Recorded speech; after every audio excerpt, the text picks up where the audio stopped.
ओम नमः शिवाय महारुद्राय हर हर महादेव शिव शंभो हे बाबा धवलेश्वराय बालालिंग महाप्रभु दीपं ज्योति परम ब्रह्म दीपं ज्योति जनार्दन दीप हरतु मे पाप पूजा दीप नमस्तुते आहे धवलेश्वर बालालिंग महाप्रभु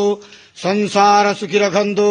आज शुभ मंगलवार रे समस्त श्रद्धालु भक्त मानकर मंगल करंतु समस्त श्रद्धालु भक्त मान को आश्रीपद करंतु मनस्कामना पूर्ण करंतु कर्म क्षेत्र उन्नति करंतु ग्रहरिष्ट खंडन करंतु जगतर मंगल करंतु विश्वर कल्याण करंतु आपणकर नाम प्रकाश करंतु सेवकर डाक श्रवण करंतु समस्त गुआवसा भक्त मानकर मनस्कामना पूर्ण करंतु बाबा धवलेश्वराय नमो नमः संसार सुखी रखंतु आनंद गेवार हरि बोलो आज शुभ मंगलवार रे समस्त श्रद्धालु भक्त मानकर मंगल करंतु आनंद गेवार हरि बोलो।